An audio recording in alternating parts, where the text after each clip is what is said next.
সালমান শাহকে হত্যার অভিযোগে করা মামলায় গ্রেফতার খলনায়ক আশরাফুল হক ডনকে ৫ দিনের রিমান্ডে পাঠিয়েছেন আদালত।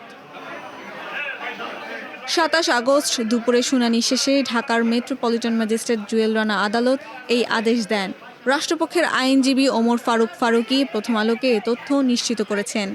তার পক্ষে তার আইনজীবীরা তারা বক্তব্য রাখেন এবং তারা অতীতের কিছু মিথ্যা রিপোর্ট তারা বক্তব্য রাখেন, যে রিপোর্টগুলি পরবর্তীতে আদালত কর্তৃক নাকচ করা হয়, সেই রিপোর্টগুলি আদালতে বলেন।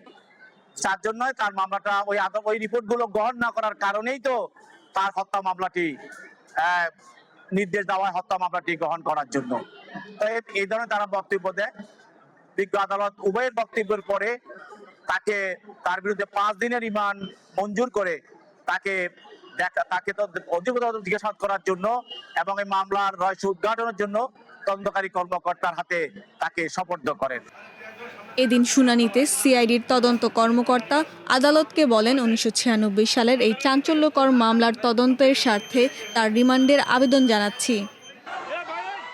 এ সময় রাষ্ট্রপক্ষের আইনজীবী ওমর ফারুক ফারুকী আদালতকে বলেন, সালমান শাহর হত্যা মামলা কোনো ছোট ঘটনা না। এই মামলাটি যেন না চলে, এই জন্য আসামি পক্ষ অনেক অপচেষ্টা করেছে, অনেক হুমকি দিয়েছে, কিন্তু মামলাটি এখন তদন্ত করছে সিআইডি। এই মামলায় কয়েকজন আসামির জবানবন্দি দেওয়া আছে। এই আসামিদের বিরুদ্ধে গ্রেফতারি পরোয়ানা ছিল, বিদেশে যাত্রায় নিষেধাজ্ঞাও ছিল। ডন পালিয়ে যেতে চেষ্টা করলে তাকে গ্রেফতার করে পুলিশ।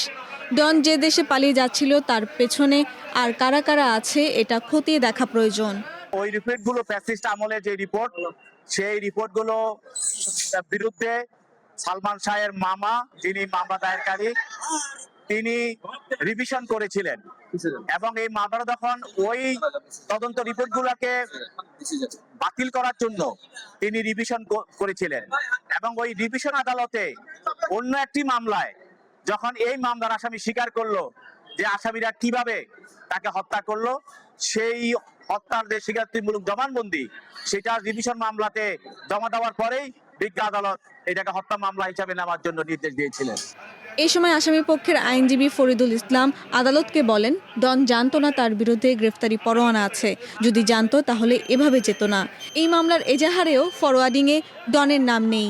সেখানে বলা হয়েছে যোগ সাজশে হত্যা করা হয়েছে। এটা কোনো যুক্তিসঙ্গত কারণ না।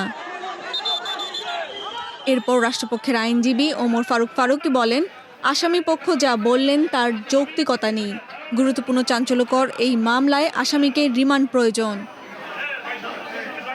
এরপর উভয় পক্ষের শুনানি শেষে আদালত ৫ দিনের রিমান্ড মঞ্জুর করেন। পরে হলেও মৃত্যু হত্যার বিচার হয়।